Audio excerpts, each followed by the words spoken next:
Paz do Senhor, meus irmãos, vamos para mais uma aula e a primeira aula nesse tema, a Palavra de Deus. Já me manda aí a mensagem mergulhando porque a nossa aula começou.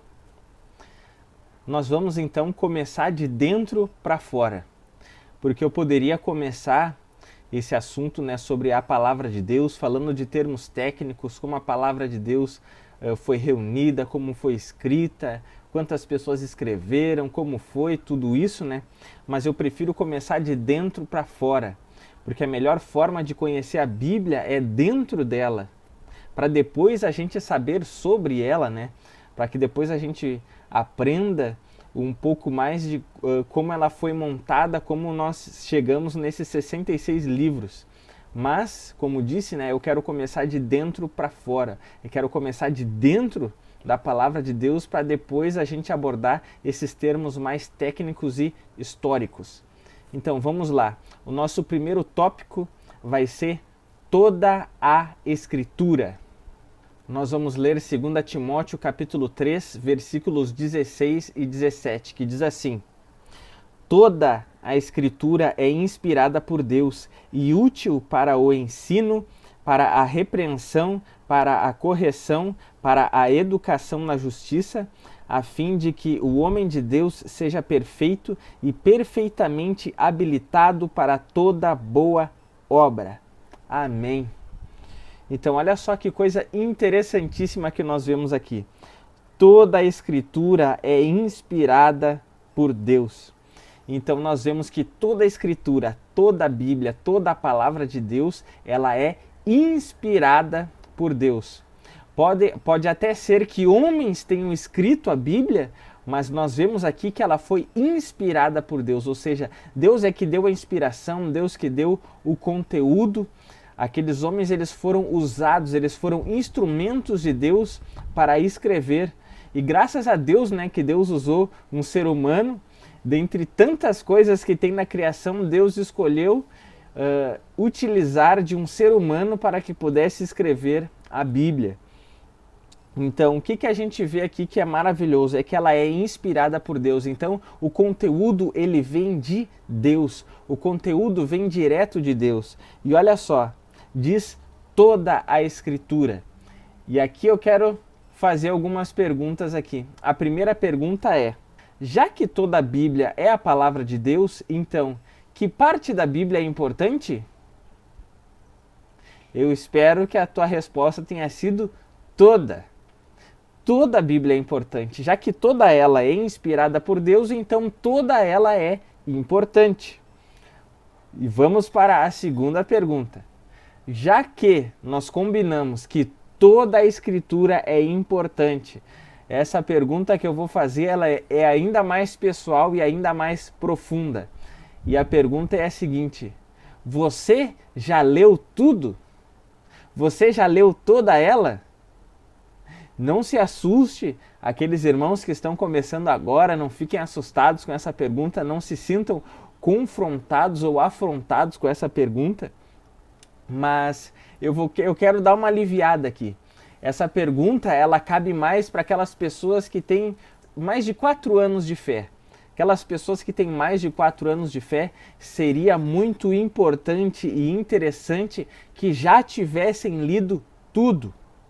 Mas se tu já tens mais de 4 anos de fé e ainda não leu tudo, eu tenho uma boa notícia, ainda há tempo. E a gente vai ver aqui como isso é importante. A gente pode, quem sabe, se defender dizendo: não, mas eu não sou pastor, não, mas eu não desejo ser um obreiro, não. Mas a palavra de Deus, ela não foi escrita para pastor, não foi escrita apenas para obreiros também. Ela foi escrita para toda a humanidade, ela foi escrita para nós. E se toda ela é importante, a gente vai ver que Deus gostaria que nós lêssemos ela inteira. Vamos adiante. Em 1 Timóteo, capítulo 4 e o versículo 9, diz: esta palavra é fiel e digna de toda a aceitação. Então, e essa palavra é a Bíblia. Olha só que coisa interessante. Todos devem aceitá-la. Todas as pessoas precisam aceitar a Bíblia.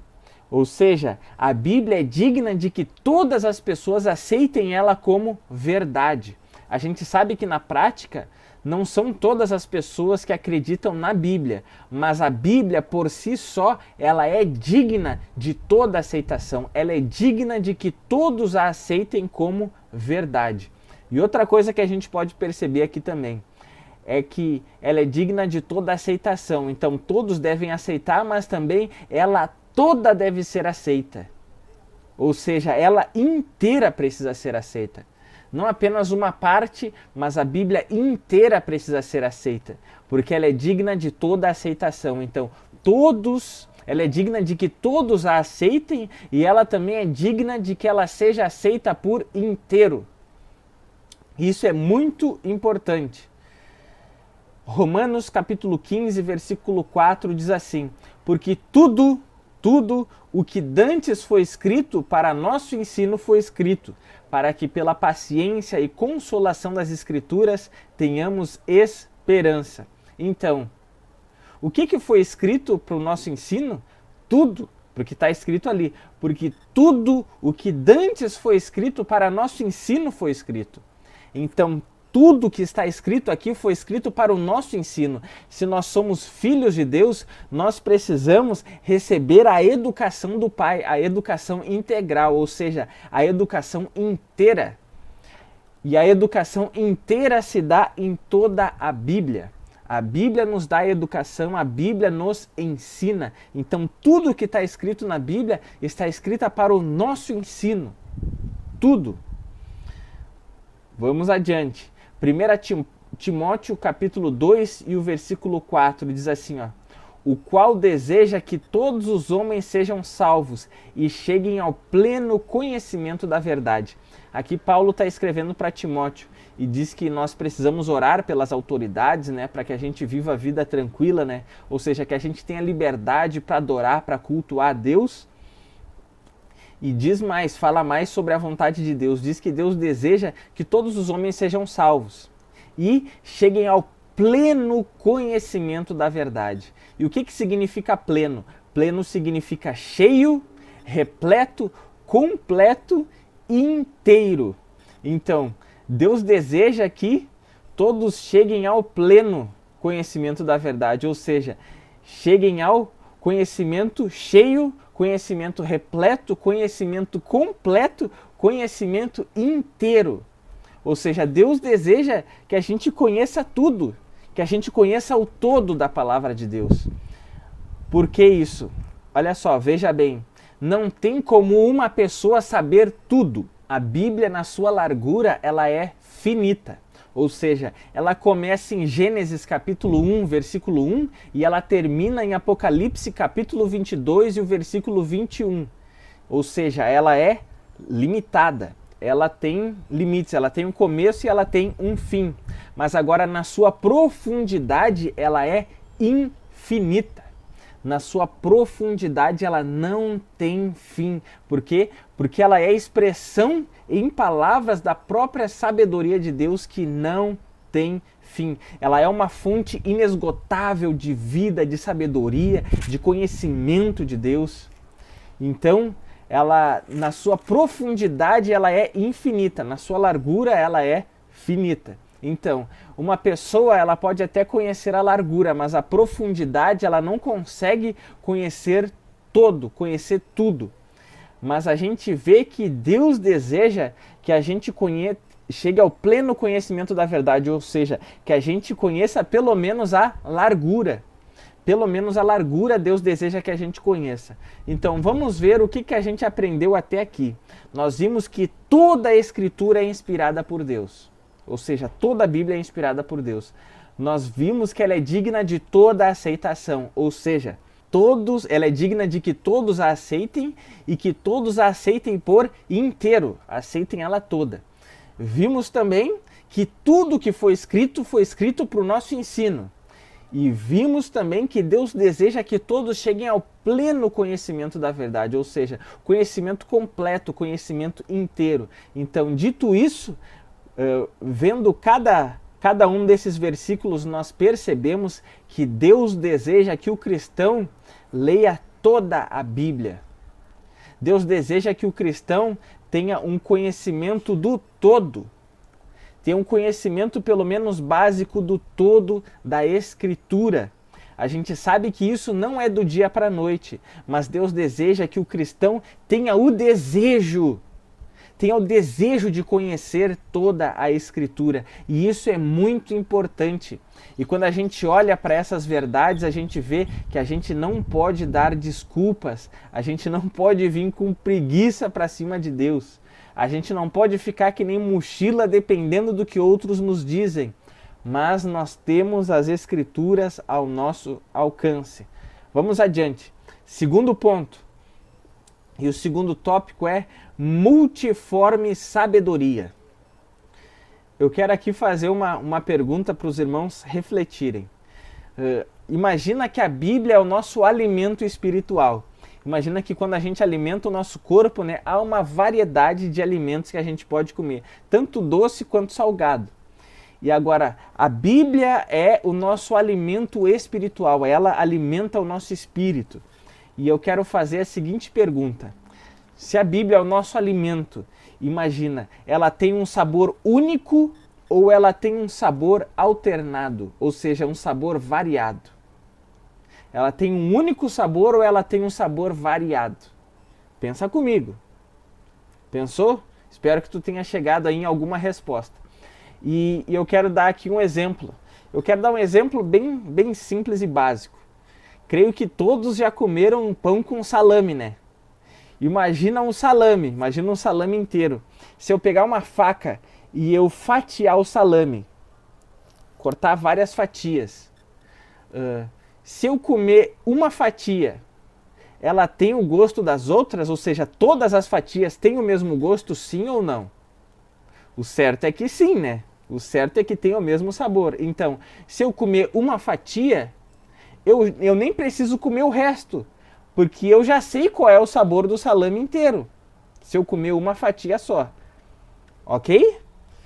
Então, o outro exemplo que eu quero dar é um exemplo bem do momento, que é da barca de açaí.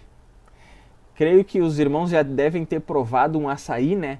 E o que é uma barca de açaí? Para aqueles que ainda não sabem, né? Imagina um prato, só que ao invés dele ser redondo, né? Imagina ele comprido. Imagina um prato comprido, como se fosse uma tigela, né? Como se fosse uma tigela. Como uma forma. Imagina que ali dentro tem sorvete de açaí. Só que normalmente a barca de açaí não vem com açaí puro, mas vem com acompanhamentos. Tem leite em pó, tem banana, tem morango, tem Nutella, tem Ferrero Rocher, tem bis, tem uma variedade de opções ali que nós temos para colocar como acompanhamento, leite condensado, enfim. E normalmente quando a pessoa monta a barca, né, é bem divididinho. Cada parte ali tem o acompanhamento ali. Tem a parte do leite em pó, tem a parte ali do bis, tem a parte ali da Nutella, tem a parte ali do morango. Então é tudo bem dividido. Se eu pegar a colher e eu der uma colherada, dependendo da parte que eu pegar ali, né? Se eu der uma colherada só, eu chego a saber o sabor inteiro da barca de açaí? A resposta é não. A resposta é não. Por quê? Porque cada parte da barca tem um sabor diferente.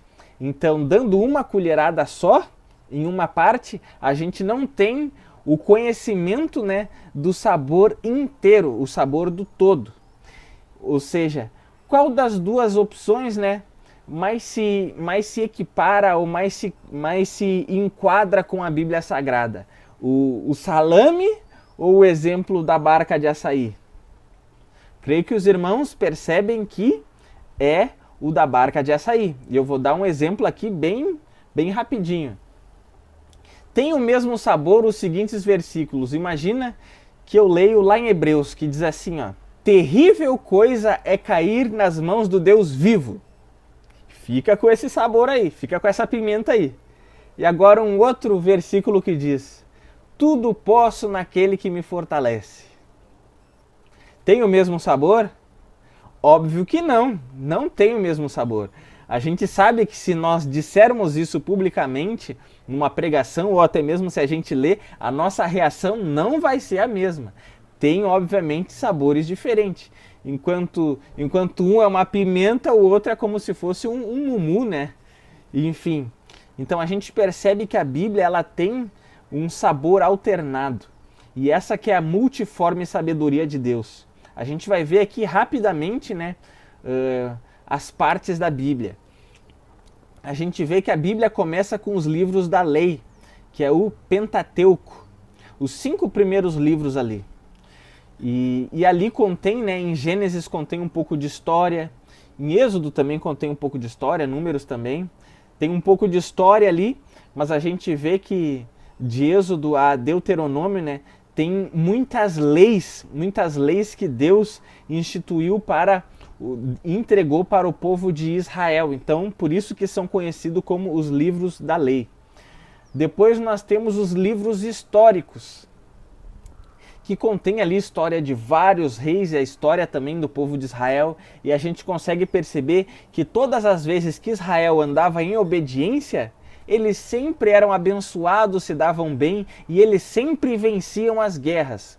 Só que agora, quando Israel estava em desobediência, a gente percebe que eles se dão mal, a gente percebe que inclusive eles perdem várias batalhas. E muitas vezes ficam até como servos, ficam como cativos de outros povos. E o que a gente percebe também? Que tem os livros poéticos.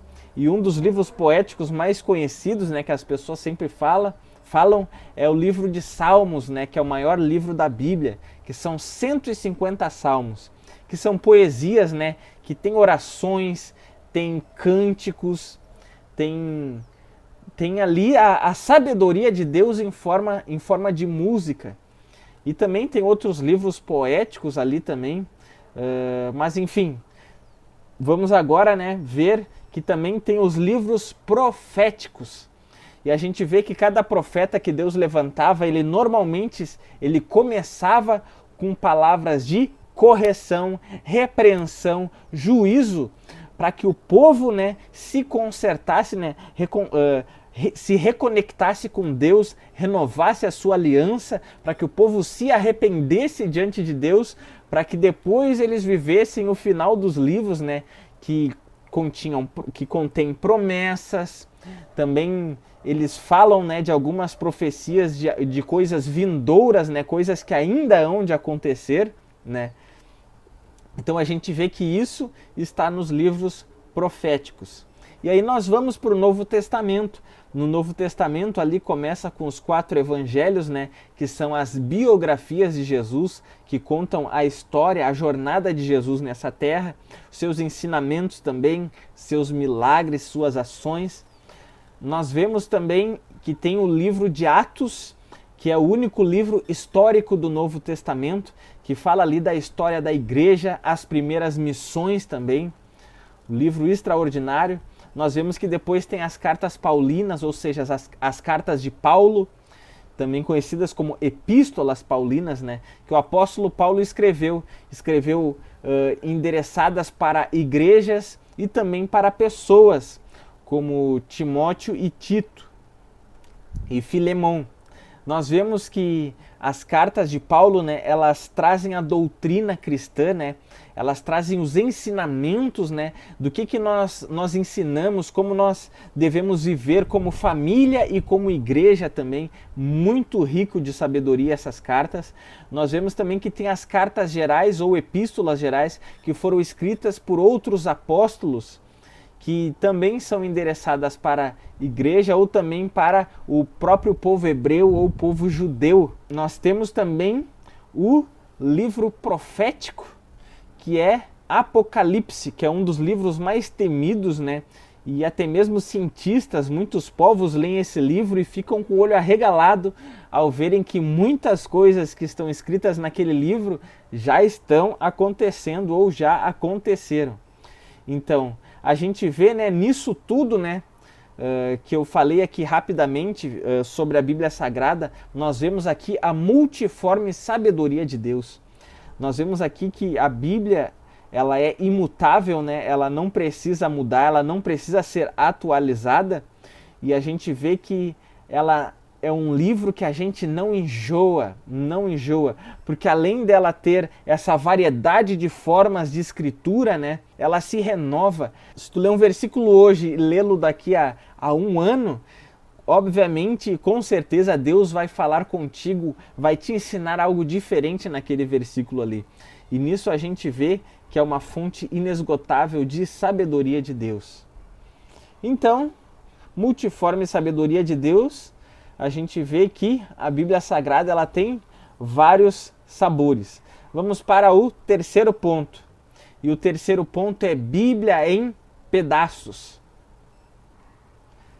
E aqui a coisa começa a ficar séria. E eu vou começar com um exemplo aqui de coisas que às vezes, de algo que às vezes acontece no nosso cotidiano, já deve ter acontecido contigo. Qual dos irmãos, né, nunca fez assim, ó? Senhor, fala comigo. E aí a Bíblia tá na nossa frente ali, né? E a gente pensa assim, e a gente fala para Deus, Senhor, fala comigo, Pai. E a gente vai lá e, pum, abre aleatoriamente, né? E lê um versículo ali. E aí depois, Senhor, fala comigo. E aí vai lá e, pum, e lê algum versículo ali aleatório. Não escolheu o livro, não leu do começo ao fim, mas abriu aleatoriamente. Quem nunca fez isso, né? Eu já fiz isso. E não é que às vezes dá certo, não é que às vezes encaixa certinho com o que a gente está vivendo naquele momento. Às vezes acontece isso. Só que imagina comigo. Imagina, eu vou começar com algo que eu já falei. Imagina que a gente abre assim aleatoriamente a Bíblia, né? A gente abre lá em Hebreus. E a gente lê lá, terrível coisa é cair nas mãos do Deus vivo. E a gente diz, não, Senhor, fala comigo, Pai, não é isso ainda. Fala comigo, Senhor. E aí a gente vai lá, e aí a gente abre aleatoriamente de novo, né? Quando vê, a gente abre lá em Jeremias, que diz, e verás o quão amargo é ter me deixado. E a gente diz, não, Senhor, ainda não é isso. E aí quando vê, a gente abre lá nos evangelhos, né? E aí Jesus falando, uma geração adúltera e perversa me pede um sinal. Meu Deus, não, Senhor, ainda não é isso. Ainda não é isso. Mas aí quando vê, a gente abre, né? A gente abre lá no Salmo 23, né? O Senhor é o meu pastor e nada me faltará. Deitar-me faz em verdes pastos, guia-me mansamente a águas tranquilas, refrigera a minha alma. Oh, maravilha, muito obrigado, Senhor. E aí a gente fecha a Bíblia. Oh, Senhor, fala comigo de novo. E aí a gente abre lá em Filipenses 4,13, né? Tudo posso naquele que me fortalece. Oh, glória, maravilha. Aí a gente fecha, quando vê a gente abre novamente lá em Isaías, no final, mais para o final do livro, né? Que diz, os que esperam no Senhor renovarão as suas forças, subirão com asas de águias. E a gente, oh, glória, maravilha. Que maravilha! E aí a gente fecha, quando vem a gente abre novamente lá em... Só pra a gente fechar mesmo, né? Fechar a conta, né? Ô Senhor, fala comigo a última vez hoje para que eu possa ir abençoado para o trabalho, viver o meu dia abençoado. E a gente abre lá em Isaías novamente, né? No comecinho, onde diz, né? E se quiseres... comerás do melhor dessa terra. Oh, maravilha, eu quero. Oh, Senhor, é só bênção, é só vitória. Vamos lá. Fui abençoado para o meu dia. Agora, pensa comigo. É como se a pessoa dissesse, né, que os últimos versículos era Deus falando. Mas a minha pergunta é, e os primeiros, quem é que estava falando? Se a gente for honesto, se a gente for sincero, a gente vai saber que não é o diabo. Não é o diabo que estava falando, até porque é a palavra de Deus que está falando ali, que está escrito. Então, o que a gente pode ver nisso, né? A gente vê que há alguns versículos, né, que eles nos favorecem. Mas a gente vê que há outros versículos, né, que eles são versículos de confronto, versículos de juízo, versículos de correção, de repreensão, versículos muito fortes, é Deus repreendendo o povo. Então, a gente vê aqui, né, que muda o sabor, e a gente vê que a gente tem a tendência de gostar mais de uns e não gostar tanto assim de outros, mas tudo é a palavra de Deus. O que a gente vai ver aqui agora? Vamos abrir em Deuteronômio capítulo 32. Vamos ler do versículo 1 até o 5, que diz assim: Inclinai os ouvidos, ó céus, e falarei, e ouça a terra as palavras da minha boca. Goteje a minha doutrina como a chuva, destile a minha palavra como o orvalho, como chuvisco sobre a relva, e como gotas de água sobre a erva, porque proclamarei o nome do Senhor. Engrandecei o nosso Deus, eis a rocha, suas obras são perfeitas, porque todos os seus caminhos são juízo. Deus é fidelidade, e não há nele injustiça, é justo e reto.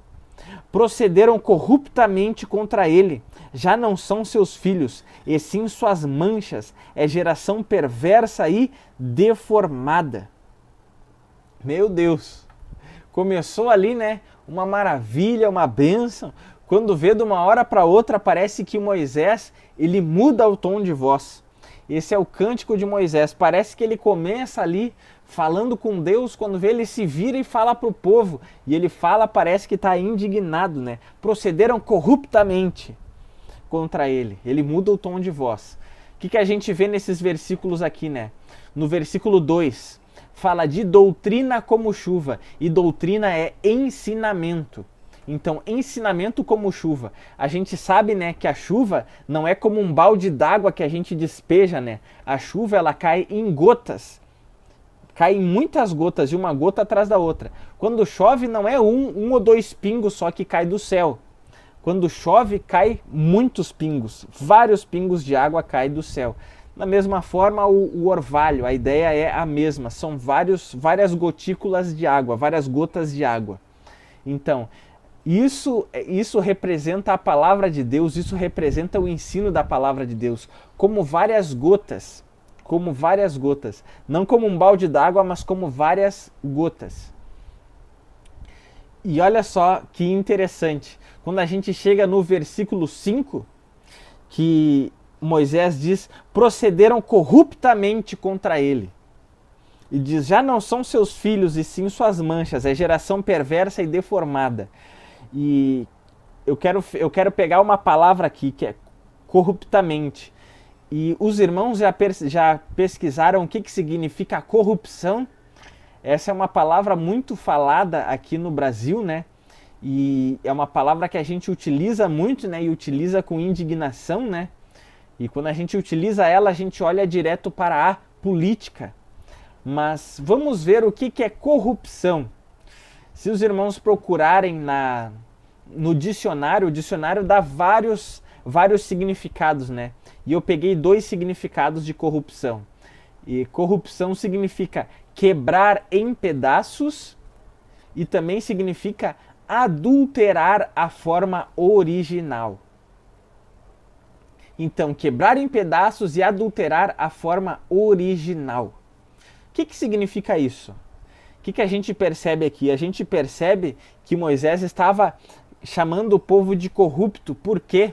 Porque o povo, eles pegaram a palavra de Deus que tinham até então, que era a lei, e eles quebraram a lei em pedaços. E quando eles quebraram a lei em pedaços, eles adulteraram a sua forma original, porque a lei era uma tábua, e é como se eles tivessem quebrado em pedaços. E o que o povo fez? É como se eles escolhessem os pedaços que eram favoráveis a eles. Os pedaços que tinham ali promessas, os pedaços ali que falavam de bênção, né? Mas os outros pedaços que falavam de disciplina, que falava de correção, de repreensão e que falava de juízo e de castigo, esses é como se eles deixassem de lado. Então, olha só. Olha que coisa terrível isso. A gente vê que em Êxodo capítulo 32 e o versículo 19, Moisés, ele quebrou as tábuas da lei. Depois que ele desceu do monte, né, e viu que o povo estava ali em idolatria, dançando ao redor de um bezerro de ouro, ele tinha mais de 80 anos e ele pegou tábuas de pedra e ele quebrou, não sei como, mas ele não usou martelo, mas ele quebrou as tábuas da lei de tão indignado que ele ficou. E no capítulo 34, Deus ordena que ele lavre novamente 2 tábuas para que as leis fossem colocadas ali novamente. E vejam só que coisa interessante, Moisés, ele não pegou cacos das tábuas da lei, ele não pegou pedacinhos, né, que eram favoráveis e usou aquilo como se fosse lei. Não, Deus deu a lei inteira novamente. Deus deu a lei inteira novamente. Então a gente vê aqui que Deus, né, ele deseja que a sua palavra ela seja pregada no sentido do todo, dela inteira. E a gente não pode pegar versículos isolados que só contém bênção, que só contém promessa, e a gente pegar esses versículos e dizer que isso é tudo, porque isso faz com que a geração se torne corrupta. E isso é muito grave, isso é muito grave. Olha só que coisa interessante. Em Romanos, capítulo 1, versículo 18, está escrito: portanto, a ira de Deus é revelada do céu contra toda a impiedade e injustiça dos homens que suprimem a verdade pela injustiça. E outras traduções falam detém no lugar de suprimem. E quando a gente coloca no dicionário, procura, né, o que significa suprimir. Suprimir significa tirar uma parte de um todo. Cortar, retirar. Então, tirar uma parte de um todo, cortar e retirar. E deter significa fazer parar ou parar. Olha só que coisa interessante. Deus estava irado com os homens que eles suprimiam a verdade, ou seja, eles tiravam uma parte do todo. É como se nós hoje fizéssemos isso, é como se a gente pegasse alguns versículos, né, que só fala de vitória, de glória, de bênção, né? A gente pega isso, mas a gente deixa o resto de lado. Os outros versículos que falam de juízo, que falam de correção, que falam de repreensão, a gente deixa de lado. E a gente pega só a bênção, a gente pega só, como se fosse a gordura, né, das escrituras, a gente pega só aquilo que nos é favorável. Isso é muito perigoso. Isso deixa Deus irado e indignado. Deus não gosta disso. Porque é como se a gente estivesse detendo a verdade, ou seja, a gente segura, a gente para a verdade, a gente faz ela parar, a gente deixa passar aquilo que é favorável, mas quando vem a parte de juízo, quando vem a parte da repreensão e correção, a gente, opa, para aí. A gente detém a verdade, a gente não quer ouvir aquilo ali, a gente faz aquilo parar, a gente pega só aquilo que nos é favorável. Isso desagrada a Deus, isso é muito perigoso. Em Mateus capítulo 5, do versículo 17 até o 20, Jesus mostra que ele não veio para abrogar a lei, ou seja, ele não veio para anular a lei, mas ele veio para cumprir a lei. E ele disse mais, ele disse que nem um i ou um tio seria tirado da lei, não podia tirar nada da lei, nem as menores letras poderiam ser retiradas da lei. E olha só que coisa interessante, então a gente vê que a gente precisa abraçar o todo da palavra de Deus e não só uma parte, a gente não pode retirar nada. Os irmãos já leram como é que termina a Bíblia? Vamos ver Apocalipse capítulo 22. Vamos ler os versículos 18 e 19, olha só.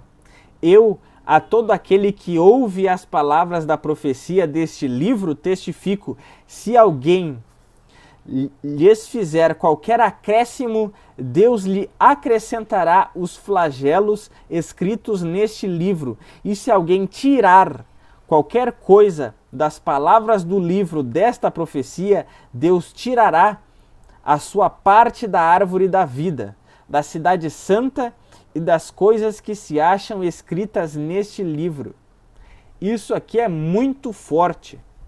Algumas pessoas interpretam, né, que acrescentar ou retirar, está falando só do livro de Apocalipse, quando fala das palavras deste livro. Acham que é só o livro de Apocalipse. Mas eu acredito e eu confio na soberania de Deus, que nós já ensinamos já. Que, olha só que coisa interessante, Deus na sua soberania, Deus sabia que esse livro de Apocalipse estaria no final da Bíblia. E Deus também sabia que esses versículos estariam no final, no fechamento da Bíblia. Então, no fechamento da Bíblia, diz que a gente não deve acrescentar e nem tirar nada deste livro. E que livro é esse? Não é só o livro do Apocalipse, é a Bíblia inteira. A gente não pode tirar e nem acrescentar nada a ela. Porque se a gente acrescentar, a Bíblia diz que Deus vai acrescentar na nossa vida os flagelos desse livro. E se a gente olhar só para as 10 pragas do Egito, a gente vê que os flagelos são terríveis. A gente vê que é piolho, a gente vê que são rãs, água convertida em sangue. Imagina tu abrir a torneira da tua casa para beber água e sai sangue. Imagina tu pegar a jarra de água da tua geladeira e dentro da jarra ter sangue. Imagina que tu vai tomar banho e sai sangue. Tem pessoas que quase desmaiam em ver sangue. Imagina outras pragas lá, que era a saraiva de pedra, que era pedras caindo do céu. Imagina a morte dos primogênitos, a morte dos filhos. Imagina que coisa terrível, escuridão total. Olha que flagelos podem acontecer na vida de uma pessoa que acrescenta algo à palavra de Deus. E diz aqui, se alguém tirar algo da Bíblia, né, Deus vai tirar sua parte da árvore da vida. E quando a gente olha lá para Gênesis, quando Deus queria impedir Adão e Eva de comer do fruto da árvore da vida, Deus, o que ele fez? Ele expulsou eles do jardim. E quando a gente olha para Ezequiel, capítulo 28, diz que o Éden não era só um jardim, diz que o Éden era o paraíso de Deus. Ou seja, para Deus impedir Adão e Eva para comer do fruto, Deus retirou do fruto da árvore da vida, Deus retirou eles do jardim, retirou eles do paraíso. Então, o que Apocalipse está dizendo aqui? Se alguém retirar algo da Bíblia, vai ser retirado do fruto da árvore da vida para essa pessoa. E para essa pessoa não comer do fruto, ela não vai entrar no paraíso. Não vai. Ou seja, ela não é salva. E isso é muito grave, muito grave. Se alguém acrescentar algo à Bíblia, ela sofre os flagelos da Bíblia. E se a pessoa retirar algo da Bíblia, ela corre o risco de nem entrar no paraíso, de nem ser salva. Isso é muito grave. E por que eu creio, né, que isso não é apenas sobre Apocalipse, mas se trata de acrescentar e retirar da Bíblia como um todo? Porque se a gente abrir, vamos abrir em Provérbios, no provérbio de número 30. Em o provérbio 30, o verso 5 e o 6, diz o seguinte: toda palavra de Deus é pura, ele é escudo para os que nele confiam, nada acrescentes às suas palavras, para que não te repreenda e sejas achado mentiroso. Olha só, então a gente vê que isso aqui está no mesmo contexto lá de Apocalipse. E aqui está falando toda a palavra de Deus é pura. Ou seja, nada acrescentes às suas palavras. E que palavras são essas? Toda a palavra de Deus. Então, isso aqui, como está no mesmo contexto de Apocalipse, está se referindo a toda a palavra de Deus, ou seja, a toda a Escritura, a toda a Bíblia. Então, tanto aquilo lá, quanto esses versículos aqui, esses versos aqui, eles mostram, né, que é muito ruim e é perigosíssimo acrescentar ou tirar algo da Bíblia, da palavra de Deus. Deus não gosta disso, Deus fica irado. Deus vai castigar por isso. Então isso é muito grave. Então o que a gente vê aqui, né? O que a gente aprendeu até aqui? Que a gente não deve pegar da Bíblia, né, só o que nos favorece. E outra coisa também, a gente não deve pregar só o que nos favorece. Pregar só vitória, só bênção. Isso não deve ser feito também. Porque se a gente pegar só o que nos favorece e se a gente pregar só o que nos favorece, o que acontece? Acontece que nós geramos uma geração corrupta, perversa e deformada, assim como Moisés falou lá em Deuteronômio capítulo 32. E nós então geramos uma geração sem temor, uma geração mimada, uma geração imatura e uma geração muito folgada. Uma geração que abusa da graça de Deus, uma geração que abusa da misericórdia e do amor de Deus. Então, quando a gente olha só, a gente pega só os versículos de bênção, só versículo que nos favorece e a gente joga para longe os outros que nos corrigem, que nos repreendem, que fala sobre castigo, que fala sobre justiça e juízo de Deus, se a gente deixa isso de lado e pega só bênção, só vitória, só promessas, né? Quando a gente faz isso, a gente está sendo desonesto com a palavra de Deus, nós estamos sendo seletivos, ou seja, nós estamos retirando só o que nos favorece, nós estamos suprimindo a palavra de Deus e a gente vê que Deus ficou irado com isso, como a gente já leu lá em Romanos 1,18. Nós estamos também sendo corruptos, por quê? Porque nós estamos quebrando a palavra de Deus e somente pegando os pedacinhos que a gente quer e que nos favorece, e isso deixa Deus irado. Nós estamos adulterando a forma original da palavra de Deus, porque a palavra de Deus não é só bênção, não é só promessa. A palavra de Deus, como nós lemos lá no começo, né? A palavra de Deus, ela é útil para corrigir, para repreender, para ensinar, para instruir na justiça.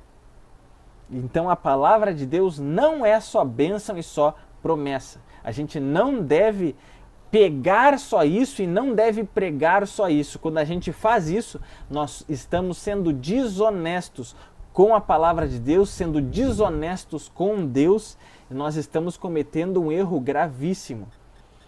E aí nos tornamos uma geração corrupta, uma geração perversa e uma geração deformada. Por que é uma geração deformada?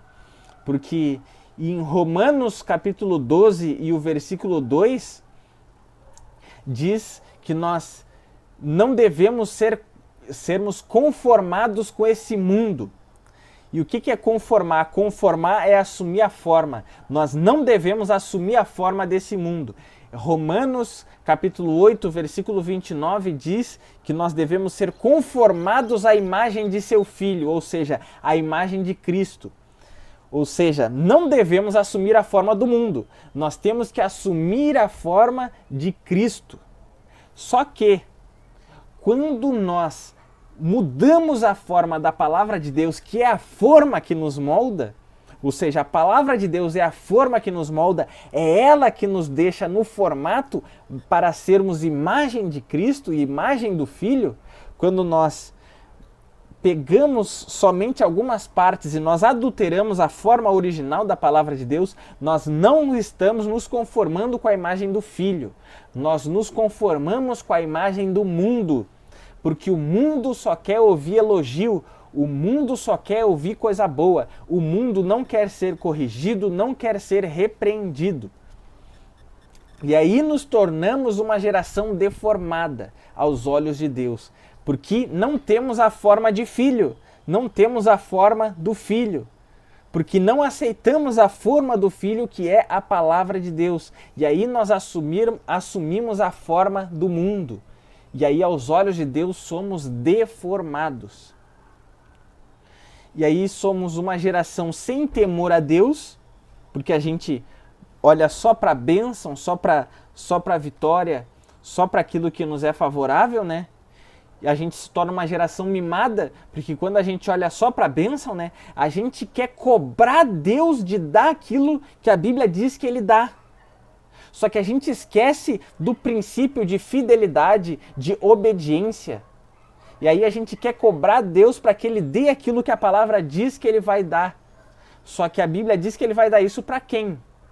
Para os filhos que têm a forma do Filho e que são fiéis, que cumprem os princípios. E aí a gente se torna também uma geração imatura, porque nós já aprendemos lá na lição do temor, né? Lá no Salmo de número 34, verso 11, vinde meninos, e eu vos ensinarei o temor do Senhor. Porque quando a gente não teme a Deus, nós somos meninos, somos imaturos. E se a gente pega só versículo de bênção, só coisa boa, só o que nos favorece, a gente não vai temer a Deus. Aí a gente vai se tornar também uma geração folgada. Como aquelas pessoas, né, que são visita e chegam na casa de uma pessoa e a pessoa diz, fica à vontade, se sente em casa. Aí a pessoa, né, ninguém faz isso, mas eu posso me sentir em casa? Então a pessoa vai lá, tira a mochila, a maleta num canto lá do chão, já tira o calçado, coloca os pés em cima do sofá. Não, se tu faz isso, tu tá sendo mal educado. A pessoa falou para tu te sentir em casa, ela falou isso por educação. E se a gente faz isso, a gente está sendo mal educado, a gente está sendo folgado. E quando a gente pega só versículo de bênção, só aquilo que nos favorece, nós nos tornamos uma geração folgada para Deus. Aí a gente abusa da misericórdia, a gente abusa da graça de Deus, abusa do amor de Deus, como se ele fosse um gatinho, como se ele fosse um felino dócil, como se ele fosse um Barney, um ursinho carinhoso, mas a gente sabe que não é assim. Porque nós já aprendemos sobre temor a Deus, e aí a gente aprendeu a ter reverência, reconhecer que Ele é infinitamente superior e que a gente precisa respeitar a Deus. E nós aprendemos também sobre os atributos de Deus, que aí a gente sabe que Deus é soberano, que Deus é justo, que Deus é um Deus irado, que Deus é um Deus santo. Então a gente sabe que a gente não deve abusar da graça, da misericórdia e do amor de Deus. Então, terminamos aqui a nossa aula de hoje. Então, não quebre a Bíblia em pedaços e não pegue só os pedaços que te é favorável, mas abraça a palavra de Deus como um todo. Abraça a palavra de Deus como um todo, porque Deus deseja que a gente chegue no pleno conhecimento da verdade, conheçamos o todo. Que Deus abençoe poderosamente a tua vida, continua, persevera, tendo desejo de aprender mais da palavra de Deus, porque a gente aprendeu hoje que Deus deseja que a gente aprenda mais e aprenda o todo. Então tenha esse desejo firme no teu coração. Um abraço, até a próxima aula.